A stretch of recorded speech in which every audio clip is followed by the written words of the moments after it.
Halo Bapak dan Ibu guru hebat di seluruh Indonesia. Apa kabar? Nah, hari ini kita bakal ngobrolin sesuatu yang penting banget nih. Sebuah peraturan baru yang kalau kita pahami bareng-bareng bisa bantu kita wujudin sekolah impian. Iya, sekolah yang jadi tempat terbaik buat anak-anak didik kita. Ini kan pertanyaan kita semua ya, mimpi kita sebagai pendidik. Nah, peraturan yang mau kita bahas ini jangan dianggap sebagai beban administrasi baru ya. Anggap aja ini kayak peta jalan atau panduan praktis buat kita biar mimpi tadi bisa jadi kenyataan. Oke, kita kenalan dulu ya sama dia. Namanya emang panjang banget nih. Permendikdasmen nomor 6 tahun 2026. Aduh, jangan pusing dulu lihat namanya ya. Tenang aja, kita bakal bedah isinya bareng-bareng, kita bikin jadi simple dan praktis supaya bisa langsung kita terapkan. Nah, ini dia agenda kita hari ini. Pertama, kita lihat dulu ide besarnya apa. Terus, ada 4 pilar penting sebagai fondasinya. Lanjut, kita bahas tugas baru buat sekolah, dan yang paling seru, peran kunci Bapak Ibu sebagai guru. Terakhir, kita lihat langkah praktisnya. Yuk, langsung mulai aja. Oke, kita masuk ke bagian pertama ya, aturan baru untuk sekolah kita. Sebenarnya, kenapa sih perlu ada aturan baru ini? Apa sih ide utamanya? Jadi inti dari semuanya itu ada di satu konsep kunci, budaya sekolah aman dan nyaman. Ini tuh bukan cuma soal aturan di atas kertas loh, tapi lebih ke rasa atau suasana di sekolah. Soal kebiasaan kita sehari-hari yang bikin semua orang, mulai dari murid, guru, sampai staf sekolah, merasa, wah, saya aman di sini, saya didukung. Nah, yang perlu kita tahu juga, peraturan ini itu update dari yang sebelumnya. Bedanya apa? Yang ini jauh lebih lengkap, lebih komprehensif, dan cakupannya itu, wah, luas banget. Mulai dari teman-teman di PAUD sampai ke jenjang SMA SMK. Jadi ini benar-benar buat kita semua. Oke, kalau tadi kita udah tahu konsepnya, sekarang kita lihat fondasinya. Ibarat rumah, budaya aman dan nyaman ini berdiri di atas 4 tiang penyangga atau 4 pilar utama. Apa aja tuh? Yuk kita lihat satu-satu. Nah, ini dia 4 pilarnya. Pertama, pilar spiritual. Ini soal gimana kita melindungi kebebasan beribadah dan menjaga kerukunan. Kedua, pilar fisik. Jelas ya, ini soal bangunan yang aman, lingkungan yang sehat, akses buat teman-teman disabilitas. Ketiga, ini nih yang penting banget, psikologis dan sosiokultural. Ini tentang kesehatan mental, kesempatan yang sama buat semua, dan suasana yang inklusif. Dan yang terakhir, yang zamannya sekarang banget nih, pilar digital. Soal gimana kita aman di dunia maya. Nah, keempatnya ini nggak bisa dipisah-pisah, harus jalan bareng. Oke, kita udah tahu apanya, sekarang kita masuk ke gimananya. Di bagian ini, kita fokus ke tugas-tugas sekolah sebagai lembaga. Intinya, gini, peraturan ini mau mengubah cara kita bekerja. Dari yang tadinya pemadam kebakaran, nunggu ada masalah baru gerak, jadi lebih proaktif, mencegah sebelum terjadi. Salah satu cara proaktif yang paling penting disebut deteksi dini. Ini ada di pasal 12. Konsepnya gampang banget kok. Pertama, kenali murid-murid kita. Kedua, peka sama perubahan perilaku mereka, atau bahkan perilaku staf.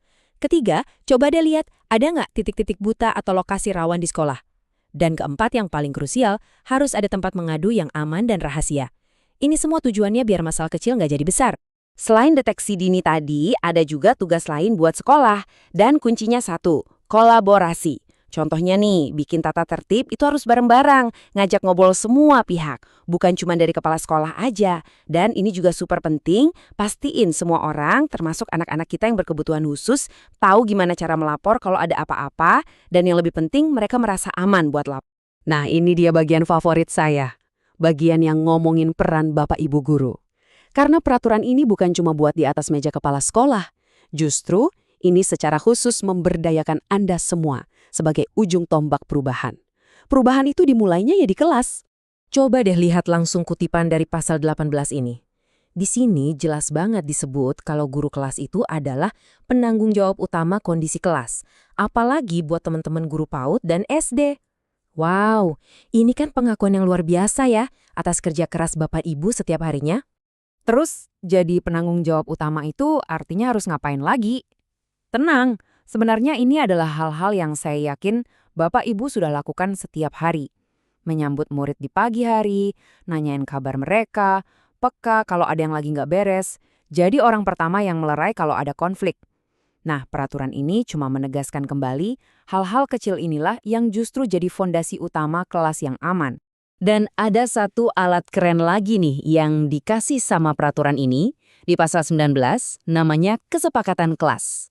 Ini bukan cuma daftar dilarang ini, dilarang itu yang kita tempel di dinding ya. Beda, ini adalah komitmen yang kita bikin bareng sama anak-anak. Kalau mereka ikut bikin, mereka pasti akan merasa lebih memiliki dan lebih bertanggung jawab.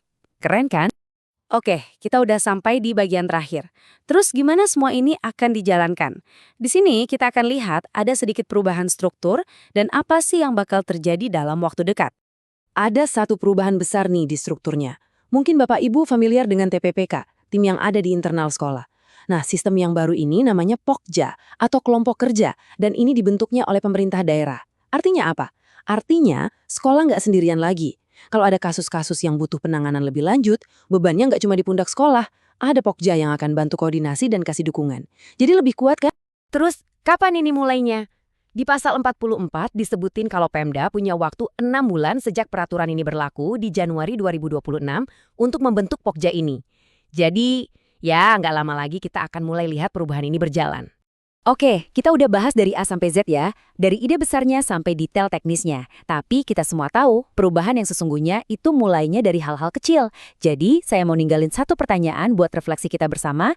Kira-kira besok pagi, apa ya satu hal kecil yang bisa kita lakukan untuk membuat kelas kita jadi selangkah lebih aman dan lebih nyaman? Mungkin sesederhana senyum yang lebih tulus waktu menyambut mereka, atau meluangkan 2 menit buat nanya, kamu hari ini gimana? Ingat Bapak Ibu, budaya yang hebat itu dibangun dari tindakan-tindakan kecil yang kita lakukan secara konsisten. Terima kasih banyak sudah menyimak.